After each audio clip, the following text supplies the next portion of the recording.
Experience 10 days of Grand Europe trip for easy EMI of Rs 25,000 only with GT Holidays, South India's #1 travel brand. Vijay அவர்கள் ஏன் கலைஞர் அவளோட விழாவை புறக்கணிச்சாரு தான், அவ்வளவுதான். வரல, ஏன் வரலன்றது எதுக்கு ரெடி ஆயிட்டாருன்ற ஒரு கேள்வி முன்வைக்கிறாங்க. டிஎம்கே ஏத்தாருன்னா ஒண்ணுமெல்லாம் போடுவாருங்க அவரு.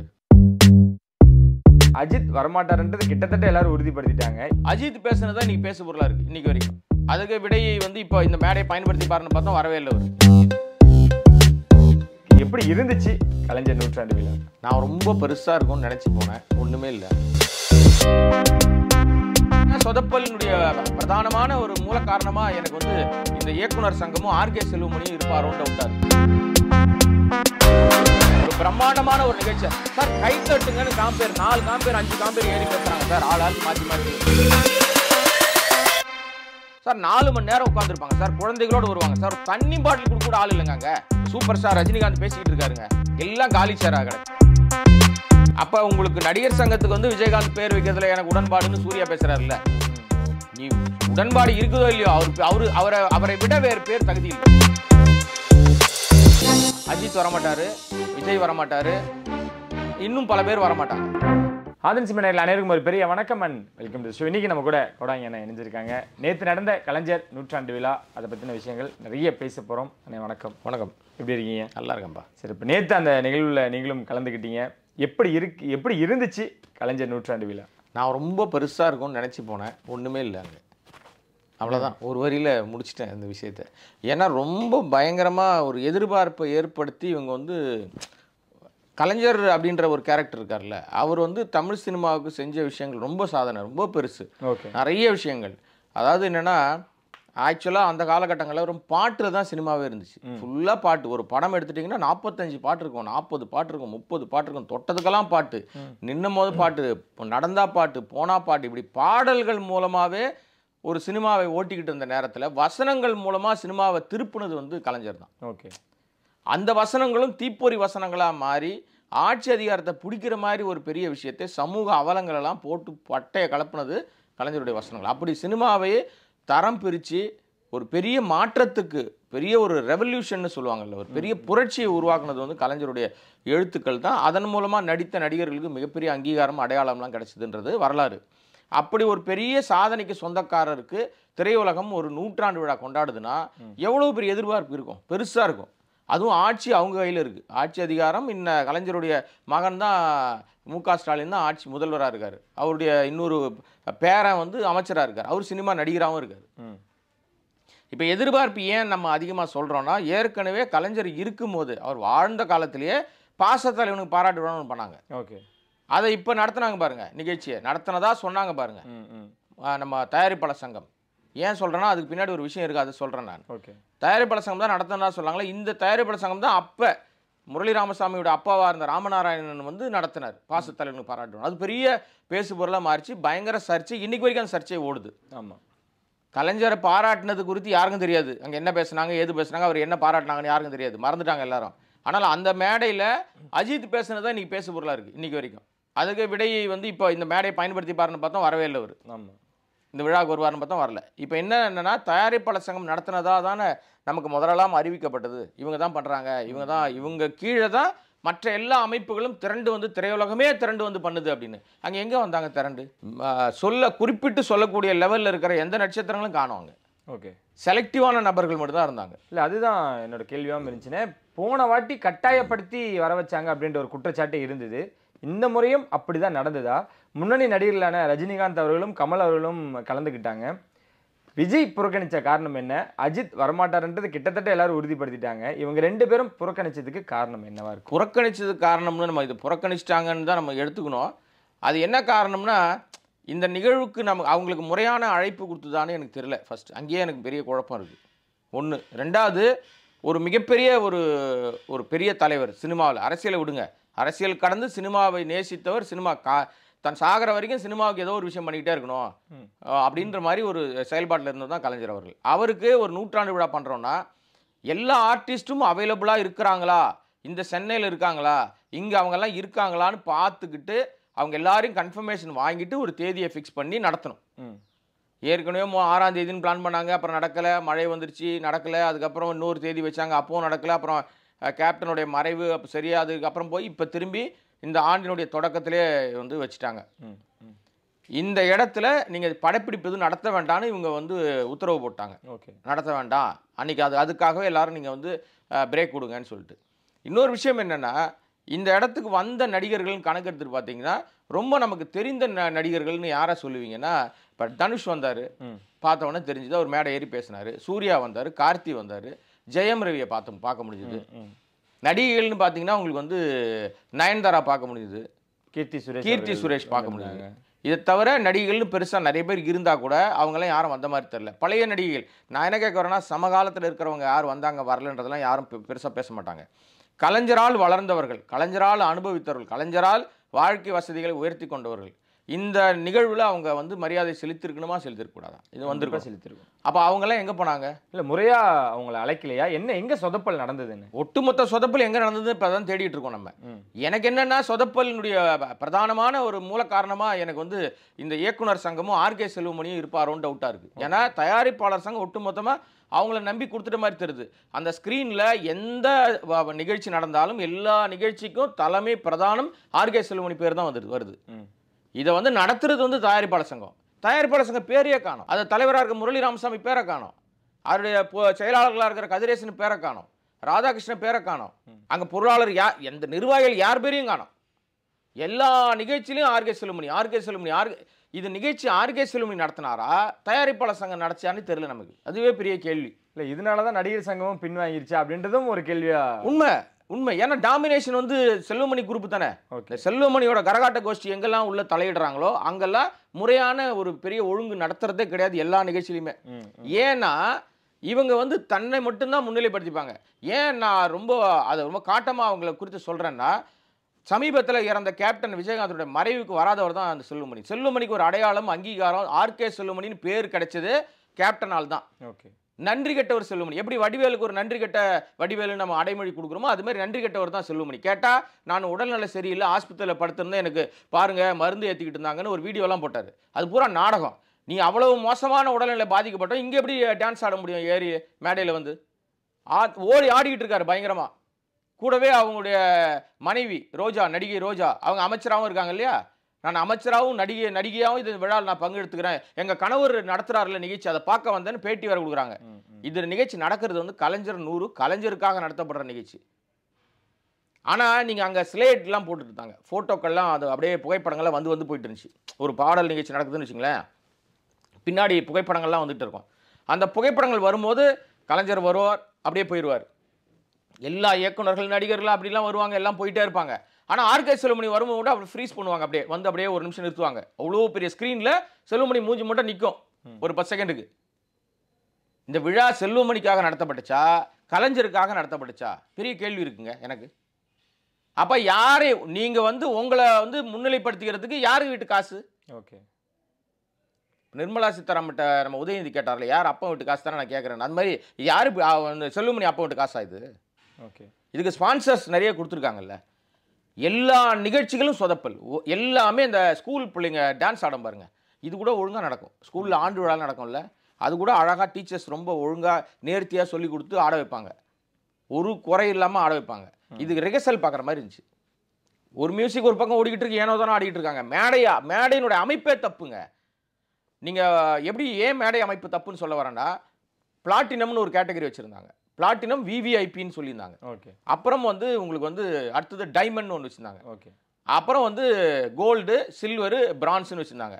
இந்த பிளாட்டினம் டைமண்டை விட்டு தள்ளிட்டிங்கன்னா கோல்டு சில்வர் டைமண்ட் எப்படி இருந்தது, அதாவது கோல்டு சில்வர் பிரான்ஸ் எப்படி இருந்துச்சுன்னா, இந்த இலங்கையில் முள்வேலி முகாம் இருக்கும்ல, அப்படியே தான் ஒரு பெரிய பேரிகார்டு பெருசாக போட்டாங்க. நீங்கள் அங்கேருந்து நீங்கள் தவி கூட குதிக்க முடியாது. முள்வேலி ஃபுல்லாக போட்டு முள்வேலி முகாமுக்கு அந்த பக்கம் தான் நிற்க முடியும். அது வந்து நடத்தப்பட்ட இடம் வந்து ரேஸ் கோர்ஸ் மைதானம். ஆமாம், சமதளமாக இருக்காது, புல்வெளி. சமதளமாக இருக்க வாய்ப்பு இல்லை. மேடையில் என்ன நிகழ்ச்சி நடந்தாலும் இந்த நம்ம கோல்டுலேயோ சில்வர்லேயோ பிரான்ஸ்லேயோ உட்காந்துருவங்களும் பார்க்க முடியாது. அவங்களுக்கு 2 எல்இடி மட்டும் வச்சுருந்தாங்க. ஆனால் நீங்கள் நம்ம பிளாட்டினத்துலேயோ இல்லை டைமண்ட்லேயோ உட்காந்த யாருக்கும் யார் விஐபி வரானே கண்டுபிடிக்க முடியாது, தெரியாது. ஓகே, எல்இடியே கிடையாது. ஒரு 4 பேர் ஏஞ்சி முன்னாடி நின்ட்டான்னா மொத்தம் மறைஞ்சிரும். இதுல என்ன கொடுமைனா டைமண்டும் விஐபின்னு சொல்லி தான் உள்ள விட்டாங்க. டைமண்ட் கேட்டகரி விவிஐபிக்கு அடுத்த இடத்துல இருக்கு. அப்ப என்ன இருக்கும்? விஐபி ஏரியாவா தானே அது. அதுல 2, ஒரு கண்ணில் வெண்ணெய் ஒரு கண்ணில் சுண்ணாம்பு மாதிரி ஒரு குறிப்பிட்ட ஒரு 10-50 சேருக்கு மட்டும் குஷன் சேர் போட்டாங்க. பாக்கியெல்லாம் பிளாஸ்டிக் சேர். மழை பெஞ்சுது மத்தியானம், எல்லா சேர்லையும் தண்ணி அழுக்கா இருந்தது. நீங்க இவ்வளோ லட்சங்கள் கோடிகள் செலவு பண்ணி தான் இந்த விழா நடத்துறீங்க. ஹவுஸ் கீப்பிங் வச்சிருக்க மாட்டீங்க? மழை வந்துருச்சுன்னு தெரியும், எல்லா சேர்லையும் இருக்குன்னு பார்த்துருப்பீங்கல்ல, யாரோ ஒருத்தர் பார்த்துருப்பாங்கல்ல. அப்போ என்ன பண்ணியிருக்கணும்? முறையாக அது ஓப்பனரில் பண்ணுறீங்க, ஆட்களை போட்டு அதை க்ளீன் பண்ணியிருக்கணும். வரவன் எப்படியாவது அவனே தொடச்சின்னு அவனே உட்காந்துக்கிட்டோம். இல்லை தெரியாமல் கவனம் இல்லாமல் அப்படியே கூட உட்காந்துட்டு நமக்கு என்ன, காசு வந்துருச்சு நமக்கு வாங்கிட்டோம் ஆடிட்டோம் போயிடுவோம், நம்ம பேரை மட்டும் பெருசு பண்ணிக்கலாங்க. இப்போ இதுக்கு ஒட்டுமொத்த தவறுக்கும் காரணம் தயாரிப்பாளர் சங்கம் தான் இதை பொறுப்பேற்றுக்கணும். ஓகே, இந்த ஒட்டுமொத்த தப்புக்கும். ஆனால் அவங்க அதிகமாக இயக்குனர் சங்கத்தையும் செல்வமணியும் நம்பிட்டாங்க பொழுது. இந்த கரகாட்ட கோஷ்டி ஆரம்பத்துலேருந்தே இந்த வேலையை பார்த்துக்கிட்டு இருக்கு. ரிகர்சல் நடந்ததுங்க பல இடங்களில், 10 இடத்துக்கு மேலே ரிகர்சல் நடந்துச்சு. எல்லா இடத்துக்கும் செல்வமணி அவரே போய் எல்லாத்தையும் வாட்ச் பண்ணாராம். இப்படிலாம் பெரிய நியூஸ் எல்லாம் பரப்பி விட்டாங்க இந்த நிகழ்ச்சிக்கு முன்னாடிலாம். இப்படி ஓடி வேலை பார்த்தாராம். இப்படி ஓடி வேலை பார்த்தவர் ஏன் 10 நாளைக்கு முன்னாடி அவருக்கு வாழ்க்கை கொடுத்த கேப்டனுடைய மறைவுக்கு வரல? அது காரணம் நான் சொல்லட்டுமா? எனக்கு தெரிஞ்ச காரணம் சொல்கிறேன். இந்த விழாவுக்கு ஓடி ஆட பார்த்தா லட்சக்கணக்கில் சம்பாதிக்க முடியும், பணம் கிடைக்கும். ஆனால் கேப்டனுக்கு வந்தால் செலவு பண்ணி மாலை வாங்கி போடணும்ல, அவர் இவர் பாக்கெட்லேருந்து தானே எடுத்து போடணும். ஓகே, அந்த நன்றி கெட்டவர் தான் செல்வமணி. இது காட்டமான வார்த்தையாக இருக்கலாம், ஆனால் வேறு வழி கிடையாது. ஏன்னா ஏற்றி விட்ட ஏணி எட்டி ஒதுக்கிற கூட்டம் தான் இது. இந்த விழா சொதப்பலானதுக்கு முக்கிய காரணம் இந்த நிர்வாக சீர்கேடு தான். கம்ப்ளீட்டாக எல்லாம் மேடையில் உட்காந்துக்கிட்டு நாங்கள் மேடையில் இருந்தால் போதும், கீழே எவன் எக்கேடு கெட்டு போனாலும் பரவாயில்ல சார். 4 மணி நேரம் உட்காந்துருப்பாங்க சார், குழந்தைகளோடு வருவாங்க சார், ஒரு தண்ணி பாட்டில் கொடுக்க கூட ஆள் இல்லைங்க. அப்புறம் என்ன நிகழ்ச்சி நடத்துறீங்க? இத்தனை லட்சக்கணக்கான ஸ்பான்சரை எவ்வளோ கண்டிப்பாக கோடிகளில் வந்திருக்கும் வருமானம். இது மாதிரி நிகழ்ச்சி நான் எனக்கு தெரிஞ்சு கிட்டத்தட்ட ஒரு 18-19 வருஷமா அந்த சினிமா துறையில் பல கலை நிகழ்ச்சிகள் பார்த்துருக்கேன், பல நிகழ்ச்சிகள் பார்த்துருக்கேன். ஏகப்பட்ட ஆர்கனைஸ் விஷயங்களை நம்ம பார்த்துருக்கோம், சொதப்பலும் பார்த்துருக்கோம், நேர்த்தியாக நடத்ததையும் பார்த்துருக்கோம். அங்கெல்லாம் ப்ராப்பராக ஒரு கேட்டகரிக்கும் ஆட்களை நியமித்து அவங்க தண்ணி கொடுக்கறதா இருக்கட்டும், அவங்களுக்குன்னு ஸ்நாக்ஸ் கொடுக்கறதா இருக்கட்டும், அவங்கள ஒரு திடீர் மெடிக்கல் எமர்ஜென்சினா தூக்கிட்டு போகிறதா இருக்கட்டும், எல்லாத்துக்கும் ஆட்கள் இருப்பாங்க. ஓகே, எவன் எக்கேடு கெட்டு போனாலும் பரவாயில்ல, யார் வேணா எங்கே வேணா உட்காந்துக்கலாம். பேருக்கு தான் சீட்டிங் நம்பர் போட்டுருந்தாங்க, ஏன்னா உட்காரவே ஆள் இல்லையே, எல்லா சேரும் காலியாக தானே கிடச்சி. 20,000க்கு மேற்பட்ட சேர்கள் போட்டதா சொன்னாங்க. ஆனால் எனக்கு தெரிஞ்சு தோராய மதிப்பு ஒரு 2000-3000 தான் வந்திருப்பான், மீதி எல்லாம் காலி. இவ்வளவு மோசமான ஒரு நிலைமைக்கு அங்கே ஏன் நடத்துனீங்க? இப்படி நடத்த போகிறோம் உங்கள் ஆட்களை திரட்டுங்கன்னு சொன்னால் அந்த கட்சிக்காரங்கிட்ட சொல்லியிருந்தா கூட கும்பல் வந்துருப்பாங்க. கலைஞர் 100க்கு நாங்கள் வர்றோம்னு சொல்லியிருந்தா டென்ஷனையே புறப்பட்டு வந்திருக்கும். ஒரு மனிதருக்கு ஒரு பாராட்டு விழான்றது எவ்வளோ பிரம்மாண்டமான ஒரு நிகழ்ச்சியை நடத்தி காட்டணும். இவ்வளோ சொதப்பல் நிகழ்ச்சி வரலாறுல இது எப்படின்னா கலைஞர் 100 வரலாறு, புது வரலாறு, அப்படிதான் அவங்க அடைமொழியாக வச்சாங்க. நிஜமாவே புது வரலாறு தான். சொதப்பல் வரலாறுனா இந்த திமுக அரசாங்கத்துக்கும் கலைஞர் அவர்களுக்கும் அவங்க மேல நம்பிக்கை வச்சாங்கல்ல, சினிமா மேல வச்ச நம்பிக்கை, சினிமா துறை மீது வச்ச நம்பிக்கையை உடைச்சிட்டாங்க நேற்று. இது முதல்வர் அவர்களுக்கும் ஒரு மனக்கசப்பை கொடுத்த, கண்டிப்பா கவனத்துக்கு போயிருக்கோம். கடுமையான வருத்தத்தில் தான் இருப்பார் அவர். ஓகே, உளவியல் ரீதியாக பயங்கர. ஏன்னா இந்த நிகழ்ச்சியை அவங்க பெருசா எதிர்பார்த்தாங்க, ஒரு பிரம்மாண்டமான ஒரு நிகழ்ச்சி. சார் கைத்தட்டுங்கன்னு 4 காம்பேர் 5 காம்பேர் ஏறி பேசுறாங்க சார், ஆளுக்கு மாத்தி. பெரிய கொடுமை என்னன்னா அங்க அவர் பேசிட்டு இருக்கும்போது இன்னொருத்தர் வேற ஒருத்தர் பேசிட்டு இருக்காரு. டாக் பேக்ல பேசுறதெல்லாம் மைக்ல வெளியில வருது. அப்ப என்ன நீங்க ஒரு ஆர்கனைஸ்ட் பண்றீங்க? என்ன ஒரு சொதப்பல்? அங்க பேசுறதெல்லாம் வெளியே கேக்குது சார். 10 பேருக்கு டாக் பேக்னா என்னன்னு தெரியாது. ஒரு கன்சோல்டர்ல ரூம்ல உட்காந்துக்கிட்டு சொல்லுவாங்க இல்லையா, நீங்க இன்ஸ்ட்ரக்ஷன் கொடுத்துட்டு இருப்பாங்கல்ல, அவங்களுக்கு நீங்க சொல்லுங்க, இதை அறிவிங்க, இதை சொல்லுங்க, இந்த அறிவிப்பு சொல்லுங்க எல்லாம் சொல்லிட்டு இருப்பாங்கல்ல, இதெல்லாம் இப்படி பொது வெளியில மைக்ல கேக்குது. அப்ப எங்க எவ்வளவு சொதப்பல் பாருங்க. இதுவரை கொடுமை என்னன்னா கைத்தட்டுங்கன்றாங்க, 10 பேர் கூட கைத்தட்ட மாட்டேங்கிறான். அது கைத்தட்டுறதுக்கு கூட இன்ஸ்ட்ருமெண்ட் வச்சிருந்தாங்க உள்ள. அது எப்படின்னா கம்ப்யூட்டரைஸ்டு மிஷின். ஒரு குறிப்பிட்ட விஷயம் வரும்போது கைத்தட்டுனா அது மிஷின் கத்துது பயங்கரமா கைத்தட்டுற மாதிரி, அவ்வளோ கும்பல் இருக்க மாதிரி. ஓகே, பூரா ஏமாத்து வேலை தானே அது, சீட்டிங் தானே. சினிமாவில் சீட் பண்ணுவாங்க பார்த்தீங்களா, காட்சிகளை வெளிநாட்டில் எடுத்த மாதிரி இங்கே எடுத்துக்கிட்டு ஏமாத்துவாங்க பாருங்க. இந்த மாதிரி வேலையை தான் பார்த்துருக்காங்க. இது நிச்சயமா அந்த நிகழ்ச்சியெல்லாம் தொகுத்து ஒரு தனியார் தொலைக்காட்சி வெளியிடும். அப்போ என்ன பண்ணுவாங்கன்னா க்ரௌடு மட்டும் எங்கெல்லாம் இருந்துச்சோ அதை மட்டும் எடுத்து வச்சு எடிட்டிங் வேலை பார்த்து வெட்டி ஒட்டி பட்டி டிங்கரிங்லாம் பார்த்து வரும். அது இது முதல்வருக்கு மட்டும் இல்லாமல் உதயநிதியும் இதெல்லாம் கவனிச்சிருப்பார்லண்ணே. கண்டிப்பாக கவனிச்சிருப்பார். அவங்களுக்கு இருக்குதோ இல்லையோங்க, உண்மையாக இதை நேசிக்கிறாங்கல்ல. இப்போ கலைஞர் 100ன்னா அவருக்கு பெரிய அடைமொழி இருக்கணும், வைக்கணும், போனோன்னா எல்லா திரையுலகம் ஒட்டுமொத்தமாக வந்து திரண்டு வந்து அவருக்கு மரியாதை பண்ணியிருக்கணும். அது பண்ணாது. நீங்கள் அரசியலுக்கு அப்பாற்பட்டு நான் சொல்கிறேன், நான் திமுக காரன் கிடையாது, நான் அரசியலுக்கு அப்பாற்பட்டு ஒரு சினிமாக்காரராக சொல்கிறேன். சினிமாவுக்கு இத்தனை சாதனைகள் பண்ணவர், அவர் தான் டேக்ஸை குறைச்சார் வந்து. ஓகே, அவர் இந்த சினிமாவுக்கு செஞ்ச சாதனைகள் அவ்வளோ ஏராளம். இவ்வளோ சொதப்பலுக்கு இடையிலையும் நான் வந்து பூந்தமல்லியில் ஒரு ஃபிலிம் சிட்டி கட்டுறேன், நான் 500 கோடியில் நான் வந்து திட்டம்னு அறிவிக்கிறாரு. நிச்சயமாக அவர் பார்க்கும்போது தெரியுதுங்க. இப்போ சூப்பர் ஸ்டார் ரஜினிகாந்த் பேசிக்கிட்டு இருக்காருங்க, எல்லாம் காலி சேராக கிடக்கு. இது பெரும்பாலும் அரசியல் கூட்டங்களில் பார்த்தீங்கன்னா ஒரு குறிப்பிட்ட கட்சிக்கு தான் அப்படிலாம் தெரியும். எங்கே பார்த்தாலும் அவங்க ஆளுங்கட்சியாக இருக்கிறாங்க. ஒன்றியத்தில் இருக்கிற பாஜகவுக்கு எங்கே மீட்டிங் போட்டாலும் பார்த்தீங்கன்னா எல்லாம் காலி சேராக இருக்கும். ஆனால் அவங்க மைக்கு பிடிச்சி பயங்கர ஆவேசமாக பேசிகிட்டு இருப்பாங்க. அதே நிலை தான் அங்கே நேற்று இருந்துச்சு. அப்போ திமுகவுக்கான செல்வாக்கு அது அங்கே ஒன்றுமே இல்லைன்ற மாதிரி திரையுலகம் அவளை டம்மி பண்ணிடுச்சு. இல்லை, நிஜமாவே திமுக ஆட்களை விட்டுருந்தா கும்பல் அவங்க வந்து உள்ளே வர முடியாத அளவுக்கு வந்திருக்கும் கூட்டம். அடிப்படையில் சொதப்பல் என்னன்னா, முறையாக அழைப்புதல் போய் சேரல. ஏன்னா இந்த விஷயங்கள்லாம் பார்த்துட்டு வெளியில் வந்த பிறகு நேற்று ஒரு நண்பர் எனக்கு ஒரு வாய்ஸ் அனுப்புறாரு. ஒரு தயாரிப்பாளர் பேசுகிறாரு, அவரும் அவருடைய மனைவியும் அந்த நிகழ்ச்சிக்கு வராங்க. அவங்களுக்கு அழைப்புதல் போயிருக்கு. அந்த கவரை பிரித்து பார்த்தா ஒன்று டைமண்ட் டிக்கெட்டு, இன்னொன்று கோல்டு டிக்கெட்டு. நான் தான் முள்வேலி முகாம்னு சொல்லிட்டேனே கோல்டு டிக்கெட்டை. அப்போ மனைவியை கோல்டு டிக்கெட்டுக்கு முள்வேலி முகாம் அனுப்பிட்டு கணவர் போய் டைமண்டில் உட்கார முடியுமா? ஒருத்தருக்கு அனுப்புறீங்க டிக்கெட்டு, அப்புறம் எங்கே குளறுபடி நடக்குது? 2 டிக்கெட் அனுப்பு, ஒன்று டைமண்ட் அனுப்பிடு, இல்லை கோல்டு அனுப்பிடு. நீங்கள் என்ன கொடுக்கணும்னு நினைக்கிறீங்களோ அது ஒரு சேர கொடுத்தா தானே சார் அடிப்படையில்.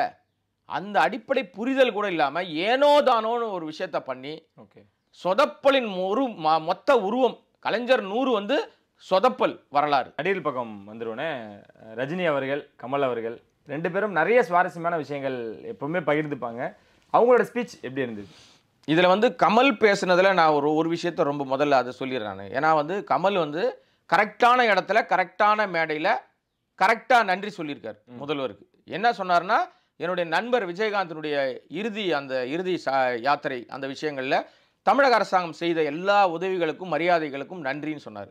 அது ஒட்டுமொத்த திரையுலகின் சார்பில் நடிகர் சங்கத்தின் சார்பில் கூட வச்சுக்கலாம். நம்ம ஒரு மூத்த நடிகர், அது வந்து கரெக்டாக அரசாங்கத்துக்கு அந்த இடத்துல நன்றி சொன்னது ஒரு கவனிக்கத்தக்க ஒரு விஷயமா நான் பார்த்தேன். அது வந்து கமலஹாசனுடைய, பெரும்பாலும் கமலஹாசன் பேசினா புரியாது, அந்த இடத்துல ரொம்ப தெளிவாக கரெக்டாக புரிகிற மாதிரி பேசிட்டார். அதுவே பெரிய விஷயம் நமக்கு. அப்புறம் நிறைய பேசினார் வச்சுங்க, இது ஒன்று தான் எனக்கு புரிஞ்சுது. ஓகே, ரைட்டா? இப்போ ரஜினிகாந்துக்கு வந்துடுறேன். அவர் வந்து எங்கே பேசினாலும் ரஜினிகாந்த் வந்து குட்டி கதைகள் வந்து அதிகமாக சொல்லக்கூடியவர் இல்லை. அங்கேயும் ஒரு கதை சொன்னார். இந்த கதை நம்ம நிறைய கேட்டோம். ஆனால் அந்த கதை சொல்லி முடிச்ச பிறகு அந்த நடிகர் நான் தான் இருப்பாருங்க. அவர் என்ன சொன்னாருன்னா, நான் அந்த தேர்தல் நேரத்தில் நான் போய் ஓட்டு போட்டோன்னே பத்திரிகையாளர்கள்லாம் யாருக்கு ஓட்டு போட்டீங்கன்னு கேட்டாங்க. நான் ரெட்டலையை காமிச்சிட்டேன். அன்னைக்கு சாயந்தரம் தான் ஒரு படம் பார்க்கணும், கலைஞரோடு பார்க்கணும், எனக்கு காய்ச்சல்னு நான் சொல்லிட்டேன், வரமாட்டேன்னு சொல்லிட்டேன். இல்லை கண்டிப்பாக வர சொல்லுன்னு சொல்லிட்டாரு. அதனால நான் வந்தேன். என்னை பார்த்த உடனே என்ன காய்ச்சல்னு சொன்னீங்களாமே, வாங்க சூரியனுக்கு பக்கத்தில் உட்காருங்க சரியாயிடும் அப்படின்னு சொல்லி கூப்பிட்டாரு. நக்கலின் முழு உருவம் தான் கலைஞர் அவர்கள். ஆமாங்க, இது மாதிரி பல முறை வந்து ரஜினியோட அவர் சிலேடியா விளையாடி இருக்காருங்க. ஒரு முறை வந்து நம்ம அதை பகிர்ந்துருக்கணும். ஏற்கனவே நம்ம சிவாஜியினுடைய 175வது நிகழ்ச்சி, அந்த நிகழ்ச்சியில வைரமுத்து வந்து பேசுறாரு. என்ன வைரமுத்து பேசினாரு, இந்த மாதிரி நட்சத்திரங்கள் அப்படின்னு சொன்னாரு. ரஜினியை நட்சத்திரங்களோட உயர்ந்துட்டார் அப்படின்னு சொல்லிட்டு, அதுக்கு உடனே கலைஞர் கவுண்டர் அடித்தார்ல பேசும்போது, நட்சத்திரங்கள்லாம் கடந்து அவர் பார்த்து ரொம்ப முடிச்சிட்டாரு. இப்போ வான்வெளியில சூரியனுக்கு நிகராக உட்காந்துருக்காருன்னு, அங்கேயும் சூரியனுக்கு நிகராக உட்கார வச்சாரு. இங்க வாயா சூரியனுக்கு பக்கத்துல உட்காரையானார்ல. இதை சொல்லிட்டு அந்த நடிகர் யாரும் இல்லை, நான் தான் அது அப்படின்னு சொன்னார்ல. இந்த கதையை வந்து இவருடைய வாழ்க்கையில் நடந்த ஒரு விஷயம் தான். இப்படி சுவாரஸ்யங்களோடு பேசின விஷயம் இருக்குல்ல. இது ஏன்னா நீங்க கலைஞர் அவர்களை, அவருடைய அந்த பழகின விதம் எல்லாமே ரஜினிக்கு ரொம்ப பிடிச்ச ஒரு விஷயம். ரஜினி மீது மாறுபட்ட அரசியல் கருத்துக்கள் வேற விஷயங்கள் இருந்தா கூட அவருக்கு கலைஞரை பிடிக்கும். கலைஞர் நிகழ்ச்சினா நான் வந்துடுவேன், யார் வராங்களோ வரலையோ நான் வந்து பேசுவோம்பா, நான் வருவோம்பா அப்படின்னு அவர் முன்னாடியே வந்துட்டார். சீனியர்ஸ் வந்துட்டாங்க, ஏன்னா ஜூனியர்ஸ் வரல. அது என்னன்னா, நீங்க வந்து இப்போ எல்லாருமே எப்படி மாறிட்டாங்க அப்படின்னா, யாருக்கு என்ன மரியாதை தரணும், இந்த மரியாதை நமக்கு இந்த மேடையில் எடுத்துக்கணுமா, இது நமக்கான மேடை, நம்ம ஒரு அங்கீகரிக்கப்பட வேண்டிய நபர்கள், நம்மளை மதிக்கிறாங்க, நம்ம அங்கே போகணும், இல்லை மரியாதையே இல்லாத இடத்துக்கு கூட போய் அவங்களுக்கு மூக்குடைச்சிட்டு சொல்ல வேண்டிய விஷயத்த சொல்லிட்டு வரணும். இந்த மாதிரி விஷயங்கள்லாம் இப்போ இருக்கிறவங்களுக்கு சொல்லி கொடுக்க ஆட்கள் இல்லை. கூட இருக்கிறவங்க பண்ற தப்பு தான். நீங்க ஜூனியர்ஸ்னு யாரா விஜயும் அஜித் தானே சொல்றீங்க. இவங்களுக்கு ரஜினி கமல் அவங்களுக்கு ஜூனியர்ஸா இருக்கக்கூடிய விஜய் அஜித்தும் வராத காரணம், ஏன்னா விஜய் அவர்கள் அரசியலுக்கு வரப்போறதா முடிவு பண்ணிட்டாரு. அரசியல் கட்சி தலைவர்கள் எல்லாருக்கும் ஒரு பிறந்தநாள் விழானா தொலைபேசியில் அழைச்சி வாழ்த்து சொல்றாரு. அவங்களோட திருவுருவ சிலைக்கு வந்து மரியாதை செலுத்துங்க அப்படின்ற மாதிரியான கட்டையெல்லாம் விடுறாரு. அப்படிப்பட்ட விஜய் அவர்கள் ஏன் கலைஞர் அவர்களோட விழாவை புறக்கணிச்சாரு தான், அவ்வளவுதான். வரல, அவர் ஏன் வரலன்றது எதுக்கு ரெடி ஆயிட்டாருன்ற ஒரு கேள்வி முன்வைக்கிறாங்க. டிஎம்கே ஏத்தாருன்னா ஒண்ணுமெல்லாம் போயிடுவாருங்க அவரு. டிஎம்கே ஏத்து இல்ல, நீங்க அதிமுக ஏத்து டிஎம்கே ஏத்து தனியா நின்னாருன்னு வச்சுங்களேன். நான் ஏற்கனவே இப்போ நம்ம பேசியிருக்கிறோம். திரும்ப நான் ஆணித்தரமா சொல்ற விஷயம் என்னன்னா, திராவிட கட்சிகள் மேல சவாரி பண்ணாம தனியாக விஜய் வந்து நிற்கிறாருன்னு வச்சுங்களேன். நின்னாருன்னா அவர் கிடைக்கிற வாக்கு சதவீதம் இருக்குல்ல, இந்த வாக்கு சதவீதம் வாக்குகள் மட்டும்தான் தவிர ஆட்சி அதிகாரத்தையோ அதிகாரத்தை பிடிக்கிற மையமா மாறாது. தனியா அவர் வாக்குகளை பிரிப்பாரு. யார் மாதிரி அப்படின்னா சீமான் மாதிரி. சீமான் ஒரு 10 வருஷமா என்ன பண்ணிட்டு இருக்காரு? தனியா நின்றுட்டே இருக்காரு. தனியா நிக்க அவர் வந்து நான் வாக்கு சதவீதத்தை ஏத்திக்கிட்டே போறேன்னு சொல்லுவாரே தவிர அவர் 3வது பிரதான கட்சி நான் தான் சொல்லுவாரு. இவங்கெல்லாம் 27-37% ஓட்டு வாங்கிட்டு இருப்பாங்க. இவர் 8% 7% வாங்கிட்டு நான் 3வது கட்சின்னு. இவங்க எண்ணிக்கை 30% தாண்டி ஆட்சியை பிடிக்கிறது. ஆனா ஓட்டு பிரிச்சுட்டே இருப்பார். ஓகே, அந்த நிலை தான் விஜய்க்கும் வரும். திராவிட கட்சிகளோடு இவர் இணையாமல், தமிழ்நாட்டை பொறுத்த வரைக்கும் தேசிய கட்சிகள் முக்கியமே கிடையாது. நீ காங்கிரஸோட சேர்றியா இல்லைனா வந்து நீ வந்து பிஜேபியோட சேர்றியான்னு முக்கியம் இல்லை. ஆனால் திராவிட கட்சிகளோடு தான் சேர்ந்தாக வேண்டிய கட்டாயம். நாளைக்கு அங்கே தான் எங்கேயாவது இடத்துல வந்து நிற்கணும் அவர். இப்போ விஜயகாந்த் அப்படி நிற்கலையே அப்படின்னு சொல்லுவாங்க ஆரம்பத்தில். ஆனால் ஆரம்பத்தில் நிற்கலை, அடுத்து அவரை கூப்பிட்டவொடனே போயிட்டார்ல. அப்படி போனதனுடைய விளைவு தான் அவர் எதிர்க்கட்சி தலைவர். இல்லைன்னா அப்படியே தான் இருந்திருப்பார். இந்த பெரிய உயரம் பெரிய ஒரு விஷயங்கள்லாம் நடந்திருக்காது. இவர் அதை செய்ய தவறி இருக்கார். தொடர்ச்சியா அது எப்போ பேசணுமோ பேச மாட்டேங்கிறாரு. பேசக்கூடாத நேரத்தில் பேசுறாரு. இப்போ அவர் இந்த விழாவை புறக்கணிச்சதனுடைய நோக்கம், நாம போனால் நமக்கு ஒரு கலர் பூசிடுவாங்களோ, நம்ம மரியாதை கொடுக்க மாட்டாங்களோ, நமக்கு அங்கீகாரம் கிடைக்காதோ, நாம யார் தெரியுமா, நம்ம வேற ரேஞ்சரா, நம்ம போய் நின்னா அந்த அப்படியே அதிர்ந்துரும்னு யாரா சொல்லி கொடுத்துருப்பாங்கன்னு நினைக்கிறேன். சரி, நீங்க போனாலே அந்த இடம் பயங்கரமா இருக்கும். அங்கே போனால் உங்களுக்கான பெரிய முக்கியத்துவம் இருக்காது. ஏன்னா அங்கே வந்து உங்களை விட ரஜினி இருக்காரு, கமலஹாசன் இருக்காரு, முதல்வரே வராரு அந்த நிகழ்ச்சிக்கு. இவங்கெல்லாம் இருக்கும்போது நீங்கள் 4-5 தான் இருப்பீங்க. ஒரு பெரிய தனித்துவமாக ஐக்கானா இருக்க மாட்டீங்க. இல்லை, அதில் நிறைய கேள்வி வருதுண்ணே. ரஜினி அவர்கள் இருந்தனால வரலையா, இல்லை அஜித் ஒளியை பின்பற்றணும்னு விஜய் அவர்கள் வரலையா, இல்லை கலைஞரோட விழாக்கு போகக்கூடாதுன்னு விஜய் அவர்கள் வரலையா? இத்தனை கேள்வியும் விஜய் அவர்கள் மேலே தான் வைக்கப்படுது. என்ன காரணம்னா, இது ஒன்றும் இல்லை, ரஜினி இருக்கிறதுனால வரலாம் கிடையாது. இந்த நிகழ்ச்சிக்கு போனால் நமக்கான அந்த எங்கே போனாலும் சில பேர் யோசிப்பாங்க, இந்த கூல் சுரேஷ் என்ன நினைப்பாரு, எங்கே போனாலும் நம்ம தான் நிற்கணும், கல்யாண வீட்டுக்கு போனாலும் நம்ம தான் மாப்பிள்ளையாக இருக்கணும், கழுத்தில் மாலை விடணும், ஒரு துக்க வீட்டுக்கு போனாலும் அங்கே போய் ஏதாவது 7:30 கூட்டணும், அங்கேயும் மைக்கு பிடிச்சிட்டு ஏதோ ஒன்று பேசணும்னு இருக்குல்ல, அந்த கேட்டகரி மாதிரியே சில நபர்கள் இருப்பாங்கல்ல, அந்த வரிசையிலேயே நம்மளால வந்துட்டாரோன்னு தோணுது எனக்கு. ஏன்னா இந்த நிகழ்ச்சிக்கெல்லாம் நீங்கள் வந்து அழையா விருந்தாளியாக கூட போகலாம். ஏன்னா அவர் சினிமாவை காப்பாற்றினவர், சினிமாவுக்கு பல விஷயங்கள் பண்ணவர். குறிப்பாக நம்ம எஸ்ஏசி இருக்கார் இல்லையா, விஜயனுடைய அப்பா, அவருக்கும் கலைஞருக்குமான அவ்வளோ மிகப்பெரிய ஒரு பாண்டிங் இருக்குது, பெரிய நெருக்கம் இருந்தது, பெரிய மரியாதை இருந்துச்சு. இங்கே வந்து நீங்கள்லாம் சேர்ந்து தான் பண்ணியிருக்கணும்.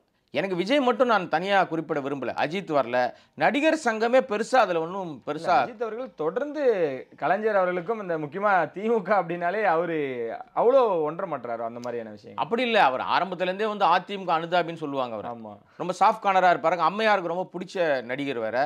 அவங்க அந்த கல்யாணத்துக்கு போனாங்க, நிறைய விஷயங்கள்லாம் பண்ணாங்க இல்லையா. அது மட்டும் காரணம் இல்லை, அவர் வந்து ஐசோலேட்டாக இருறாரு. நீங்கள் எந்த நிகழ்ச்சிக்கும் வர மாட்டேன், நல்லதுக்கு வர மாட்டேன், கெட்டதுக்கு வர மாட்டேன். எனக்கு என்ன தோணுதோ அதை நான் வந்து சத்தமே இல்லாமல் செஞ்சிருவேன். ஆனால் அதை செய்கிறத நீங்கள் விளம்பரப்படுத்த மாட்டேன், ஏதோ பண்ணிக்கிட்டு இருக்காரு. ஆனால் அது வந்து ரொம்ப காலத்துக்கு ஓடாது. அந்த விஷயங்கள் வந்து அப்புறம் ஒரு கட்டத்துக்கு மேலே மறந்துடுவாங்க. ரசிகர்கள் இருக்காங்கல்ல, நீங்கள் அஜித் ரசிகர்கள், அவங்க வந்து உடனே யாராவது அவர் குறித்து தப்பாக பேசினா கவுண்டர் பண்ணிட்டே இருப்பாங்கல்ல. இந்த ரசிகர்கள் மட்டும் உங்களுக்கு ஆட்களாக இருந்துட முடியுமா? உங்களை ஒட்டுமொத்தமாக எல்லாருக்கும் பிடிக்குது இல்லை, தெரிஞ்சோ தெரியாமல எல்லாருக்கும் அஜித்தை பிடிக்குது, தெரிஞ்சோ தெரியாமல விஜய் எல்லாருக்கும் பிடிக்குது. ஆனால் இந்த பிடிக்கிற விஷயத்த இந்த ரசிகர்களுக்கு எடுத்துடுறாங்க. ஓகே, இங்கே சண்டை போட்டுக்கிட்டு இருக்கான் பாருங்களேன். இப்போ சமீபத்தில் பாருங்களேன், நீங்கள் வந்து கடந்த வாரம் முழுக்க 2 விஷயம் வந்து அசிங்கமான விஷயம் ட்ரோல் ஆகிட்டே இருந்துச்சு. 2 பேர் மேலேயுமே, ஒரு விஜய் மேலேயும் அப்படி தான் இருந்துச்சு, ரஜினி மேலேயும் அப்படி தான் இருந்துச்சு. இது ரொம்ப அபத்தமான ஒரு விஷயம். இந்த நிகழ்ச்சின்றது வந்து ஒட்டுமொத்தமாக இன்னும் நடிகர்கள் நிறைய பேர் மிஸ் ஆகுறாங்க. இவங்க மட்டும் இல்லை, குறிப்பிட்டு இவங்களை நம்ம, ஏன்னா டக்குன்னு இவங்க மேலே தான் தெரியுது இல்லையா, நிறைய பேர் வரல. வராததுக்கு காரணம் என்ன அப்படின்றது நமக்கு புரியாத ஒரு விஷயமா இருக்கு. நிகழ்ச்சியை ஒருங்கிணைத்தவர்கள் எல்லாரும் இந்த இடத்துல இருக்காங்களா, இவங்க எல்லாம் வரணும்னு முயற்சி எடுத்தாங்களான்னு தெரியல. நடிகர்கள் வந்தவங்களும் அவங்க போக்கில் அவங்களுக்கு என்ன தோணுச்சோ அந்த விஷயங்களை வந்து பதிவு பண்ணிட்டு இறங்கிட்டாங்க. நீங்க பிரமாதமான ஒரு விழானா எதை பேசுறது எதை விடுறதுன்னு நமக்கு இருக்கும். ஐயோ இது அப்படி பேசுனாங்களே, இது நடந்துச்சு, அது நடந்துச்சு, இது பிரமாதமா இருந்தது, ஆர்கனைஸ் அப்படி இருந்துச்சு, ஒழுங்குமுறைகள் அப்படி இருந்துச்சு, பல விஷயங்கள் அப்படி இருக்கும்ல. இங்க எல்லாமே சொதப்பலும் போது நீங்க பாசிட்டிவ் திங்க் மைண்டுக்குள்ளே போக மாட்டேங்குது, ஒண்ணுமே இல்லையே அங்க. படப்பிடிப்பு நிறுத்திட்டாங்க, வெங்கட் பிரபு அவர்கள் வந்துட்டாங்க. அப்போ கோட் படப்பிடிப்பு நிறுத்தம். விஜய் அப்போ வந்து தெளிவாக தான் இந்த முடிவு எடுத்திருக்காரு. இல்ல வெங்கட் பிரபு வரான்னு சொன்னா வெங்கட் பிரபுவை பொறுத்த வரைக்கும் பார்த்தீங்கன்னா வந்து அது ஒரு ஜாலி டீம். அது வெங்கட் பிரபுவால் நீங்கள் வந்து அப்பா நீ எல்லாம் போகக்கூடாதுப்பா அப்படின்லாம் சொன்னாலும் நிற்க மாட்டார். போகக்கூடாதா அப்படின்னு சொல்லிட்டு எஸ்ன்ட்டு வண்டி ஏறி அந்த இடத்துல போய் நிற்பார். எங்கே நீ போகக்கூடாதுன்னு சொல்லிட்டு அங்கே போய் நின்று ஒரு செல்ஃபி எடுத்து போடுவார். அப்படிப்பட்டவர் வெங்கட் பிரபு. அதனால் அவரை நீங்கள் வந்து தடுக்கலாம் முடியாது. அவர் வந்து உதய்க்கு நல்ல க்ளோஸ் சர்க்கிள், ஜாலியான ஒரு டீம். அது அந்த நட்பு வட்டாரம்ன்றது ஸ்ட்ராங்காக தான் இருக்குது. தனுஷ் அவர்கள் வந்த காரணம் கேப்டன் மில்லர் வந்து அங்கே நிறைய ஸ்பான்சர் விஷயங்கள்லாம் பண்ணியிருக்காங்க போல. அந்த ட்ரெய்லர்லாம் போட்டாங்களே அங்கே, அந்த விஷயங்கள்லாம் நிறைய விஷயங்கள். அதாவது என்னென்னா தனுஷுக்கு உதய் வந்து நிறைய நல்ல நட்பு தொடருது. ஓகே, இப்போ தொடர்ச்சியாக தனுஷ் வந்து அடுத்து அந்த ஒன்றரை பாரில் படங்கள் பண்ணணும்னு பிளானில் இருக்கார். அப்போ நிர்வாக ரீதியாக பல்வேறு விஷயங்கள் வந்து தேவைப்படுது. அப்போ எல்லாரும் வேணும். நாளைக்கு வந்து நீங்கள் ஜெயலலிதாவுக்கு ஒரு நிகழ்ச்சி நடந்தாலும் அங்கேயும் போய் நிற்பார். ஓகே, ரஜினிகாந்தும் போவார், கமலஹாசனும் போவார். அஜித் அங்கே இங்கே மாதிரி தான். இங்கே என்ன வந்தது? இல்லை அஜித் அவர்கள் அங்கே அந்த வடிவேல் ஒரு வடிவேல் இல்லை விவேக் ஒரு படத்தில் சொல்லுவார்ல, உங்களையே நம்பி இருக்க இந்த மக்களுக்காக என்ன பண்ணுறீங்க நீங்கள்? ஓகே, உங்களுக்கு என்ன பண்ண? ஒன்றுமே இல்லை. அதே தான் அவங்களுக்கு. இந்த மாதிரி அங்கேயும் அஜித்லாம் போக மாட்டார். அது ஒரு காலம். அந்த சாஃப்ட் கார்னராக இருந்தது, பேசுனது, போனது, மைக்கு பிடிச்சி போனது, ஒரு தனியார் தொலைக்காட்சி அவருக்கு சாதகமான தொலைக்காட்சியில் உட்காந்து இன்டர்வியூ கொடுத்ததெல்லாம் அப்போ இருந்த அஜித் வேற, இப்போ அஜித் வேற. ரெண்டாவது அஜித் வந்து இப்போ இங்கே நம்ம இங்கே உள்நாட்டிலே கிடையாது, பூரா வெளிநாட்டிலே தான் இருக்கார். அவர் ஜாகையை அங்கே மாற்றிக்கிட்டாரு, அங்கே தான் இருக்கார். நீங்கள் யாராவது மீட் பண்ணனா அங்கே தான் போகணும். அப்போ உங்கள் நிகழ்ச்சி நீங்கள் அதை துபாயில் நடத்துங்க. பட் அங்கே கூட வருவாரான்னு தெரியாது. வடிவேல் அவர்கள் நம்ம பார்த்த மாதிரி, வடிவேல் பார்த்த மாதிரிலாம் இல்லை, அங்கே வந்தார். வடிவேல் அதாவது இங்கே வருவாருங்க. சரி, இங்கே ஏன் வருவார்னா அவருக்கு சாதகமான அரசியல் கட்சி, அந்த மேடையில் ஏறி தான் அவர் அசிங்கப்பட்டாருன்னு சொல்லுவாங்க. அவரா அந்த மேடையில் ஏறி தான் விஜயகாந்த் அசிங்கமாக திட்டினாருன்னு சொல்லுவாங்க. இவருக்கான பெரிய ஒரு டிசப்பாயிண்ட் பின்னடைவு இந்த மேடையில் ஏறினதால தான் கிடைச்சதுன்னு சொல்லுவாங்க. திமுகவோட இப்போ தான் சமீபத்தில் இந்த உதயநிதியோட அந்த படத்தில் நடித்தார் மாமன்னனில். அதனால் அவர் அங்கே வந்து சிரிச்சுக்கிட்டே தான் வந்தார். இங்கே சிரிச்சுக்கிட்டே வரக்கூடிய வடிவேலு ஒரு 4 வரி வந்து கேப்டனுக்கு இரங்கல் அறிவிக்க துப்பு இல்லை. நன்றி கெட்ட வடிவேலு. வேற என்ன வடிவேலை பற்றி நம்ம சொல்கிறதுக்கு? இந்த நிகழ்ச்சியில் வந்து அவர் என்ன பெருசாக சாதிச்சிட்டாரு? ஒரு சாதனையும் கிடையாது. இந்த இடத்துக்கு வர்றதுனால இங்கே வராமல் இருந்தால் கூட பெருசாக யாரும் கவனிச்சிருக்க மாட்டாங்க. அப்போ வாண்டடாகவே நீ நோக்கம் இருக்குது உனக்கு, நீ ஒரு பெரிய துரோகி அப்படின்றத மறுபடியும் ப்ரூவ் பண்ணுறாரு. இப்போ சில பேர்லாம் முட்டு கொடுக்குறாங்க. அதாவது வடிவேலு ஏதோ கேப்டன் இறந்துட்டாருன்னு தெரிஞ்சவொன்னே ரூம் போட்டு அழுதாராம். ஏன்டா ஸ்கிரிப்ட் எழுதினீங்களா உள்ள ரூம் போட்டு அழுதாருன்னு? இன்னொன்று சொல்கிறாங்க, வடிவேலுடைய மகள் மண்டையில் கல் அடிச்சுட்டாங்க, பயங்கரமாக அப்படியே ரத்த களரி ஆயிடுச்சு, அதனால விஜயகாந்த் மரணத்துக்கு வரல. நான் என்ன கேட்க வரேன், காயம் பட்டுருச்சு ரைட்டு, அடிச்சிட்டாங்க ரைட்டு, விஜயகாந்தா சொல்லி அடித்தார். ஓகே, விஜயகாந்துக்கு இந்த சம்பவத்துக்கு என்ன சம்பந்தம்? அது யாரோ பார்க்கிங் பஞ்சாயத்துக்கு விஜயகாந்துக்கு என்ன சம்பந்தம்? நீ மேடை ஏறி மைக் ஏறி பிடிச்சி பயங்கரமாக இவர் 3rd கிரேட் லெவலில் பேசினேன். அதுக்கு கூட விஜயகாந்த் வந்து சரி விடுப்பா ஏதோ பேசிட்டு போகிறான், அவனுக்கு ஏதோ ஆதாயம் பேசுகிறான் விடுன்னு தான் உன்னை வந்து பெருந்தன்மையாக தவிர்த்துட்டு போனார்.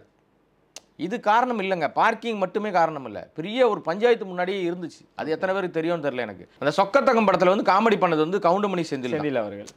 இந்த கவுண்டமணி செந்தில் காம்பினேஷனே முதல்ல கிடையாது. அந்த சொக்கத்தங்கத்தில் வந்து விஜயகாந்தை புக் பண்ணுறாங்க. அப்போ விஜயகாந்த் கேட்குறாங்க, அண்ணே காமெடி யாரை போடலாம் அப்படின்னு. வடிவேலை போட்டுருங்கன்ட்டார். ஏன்னா அப்போ தான் வடிவேல் வந்து அப்கமிங் டாப்பில் வந்துகிட்டு இருக்காரு. அப்போ கொஞ்சம் பிஸியாகவே இருக்கார். ஓகே, வடிவேலை இவர் தான் உருவாக்கி விட்டுருக்காரு. விஜயகாந்த் தான் பல படங்களில் உருவாக்கி விட்டு அவர் நம்ம ஊர்க்கார பையன் அப்படின்னு ஆரம்பத்தில் நல்லா வளர்த்து விட்டதுனால நம்ம படத்தில் சொன்னால் அவன் பண்ணிடுவான்னு சொல்லிட்டு அடுத்த வேலையை பாருங்கன்ட்டார். இதை நம்பி வடிவேல்கிட்ட போய் டேட் கேட்குறாங்க. வடிவேல் என்ன சொல்லியிருப்பார் அப்படின்னு நீங்கள் நினைக்கிறீங்க?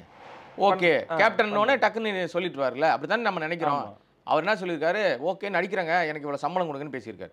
சரி, அவர் விருப்பம், எவ்வளோ சம்பளம் கேட்காது அவங்களுடைய உரிமை. ஆனால் இவங்களுடைய சம்பளத்துக்குள்ளே அது கட்டுப்படி ஆகலை. சரி, ரொம்ப சம்பளம் கேட்குறாரு. இதான் கொஞ்சம் குறைச்சிக்க முடியுமா அப்படின்னா, இல்லை இந்த சம்பளம் கொடுத்தா நடிக்கிறேன், இல்லைன்னா வேறு யாரையா பார்த்துங்கன்ட்டார். ஓகேன்ட்டு அப்படியே வந்து கேப்டன்ட்ட சொல்கிறாங்க.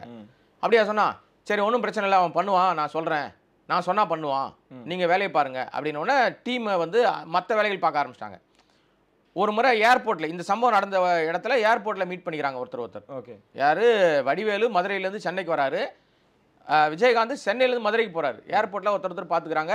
அப்போ வந்து வடிவேல்கிட்ட பார்த்த உடனே வேற ஒரு விஷயங்கள் பேசிட்டு, அந்த சொக்கத்தங்கம் டீம் வந்தாங்களாப்பா, உன்னை பார்த்தாங்களா, நான் தான் அனுப்பிச்சி விட்டேன், அந்த படத்தில் நான் கமிட் ஆகிருக்கேன், நான் தான் சொன்னேன் நீ வந்து அதில் பண்ணலாம், அவங்க ஏதோ சொல்கிறாங்களா கொஞ்சம் பார்த்து பண்ணிக்கப்பா அப்படின்னு, சம்பளத்தை கொஞ்சம் பார்த்து பண்ணிக்கோ அப்படின்னு சொல்லும்போது வடிவேலு என்ன சொல்லியிருப்பார், சொல்லி இருக்கணும். எப்படி வடிவேலு இவரால் வளர்ந்தவர், வளர்க்கப்பட்டவர், ஒரு பெரிய உயரத்தில் இருக்கிற ஒரு ஹீரோ வந்து நம்மகிட்ட சொல்கிறாரு, அப்படின்னா சரிண்ணே ஓகேண்ணே அட்ஜஸ்ட் பண்ணிடுறேன், ஊர்க்காரன் வேற. Okay okay. இதுதான் பெரும்பாலும் பண்ணுவாங்க எல்லாரும்.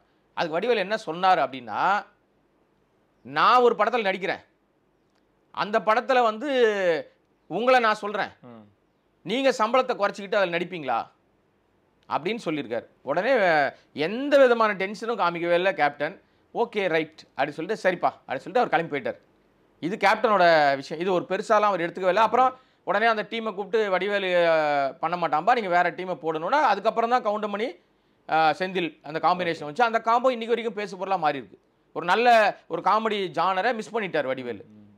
இது முதல் ட்ரிகர் பாயிண்ட். இந்த பிரச்சனை நீ என்னடா எனக்கு சொல்கிறது என் சம்பளத்தை குறைக்க சொல்லி, நீ யார், நான் யார் தெரியுமா, நான் டாப்பில் வந்துக்கிட்டு இருக்கேன், அந்த ஆணவம் சொக்க தங்கத்திலே வந்துருச்சு வாய்ப்புலேயே. இது வடிவேலோட ஆட்டிடியூடுங்க. நான் அப்போ தொடங்கினது. அதுக்கப்புறம் படிப்படியாக பல விஷயங்கள் வரும்போது விஜயகாந்தனோட எட்டிக்காய் ஆயிடுச்சு. ஒரு நபருக்கு தான், வேற யாரும் அவரை பற்றி தப்பாக பேசவே இல்லை இன்னைக்கு வரைக்கும். வேற யார் யாருன்னு எதிர்பார்த்தீங்க? எதிர்பார்த்து வராத நடிகர்கள் அப்படின்னா அந்த கலைஞர் நூற்றாண்டு விழாவில் நீங்கள் யாரை சொல்லுவீங்க? யாருமே வரலையே, 4 பேர் தானே வந்தாங்க. இன்னைக்கு நடிகர் சங்கம்னா எவ்வளவு பேர் இருக்காங்க? விஷால் ஒரு விஷாலும் இருக்காரு இல்லைன்னா அப்படி சொல்ல வரேன். அதான் இருக்காரு. நடிகர் சங்கமே எங்க போச்சு? புரியுது. கார்த்தி மட்டும்தான் இருக்காரு நடிகர் சங்கத்தின் சார்பில். கார்த்தி நாசருடைய அந்த ஃபுட்டேஜ் எல்லாம் காமிச்சாங்க, அவர் வந்தாரான்னு கூட தெரியல எனக்கு. ஏன்னா இதுதான் அவங்க இந்த எல்இடியே காட்டலையே. எல்இடியில் யார் விஐபி வந்தால் காமிக்கணும்ல, அப்போ தானே நீங்கள் வந்திருக்கிற எல்லா ஆடியன்ஸ்க்கும் தெரியும் யார் வந்து உள்ள என்ட்ரி, யார் வராங்க யார் போகிறாங்கன்னு காமிச்சா தானே இவங்கெல்லாம் வந்திருக்காங்கப்பா அப்படின்னு தெரியும் நமக்கு.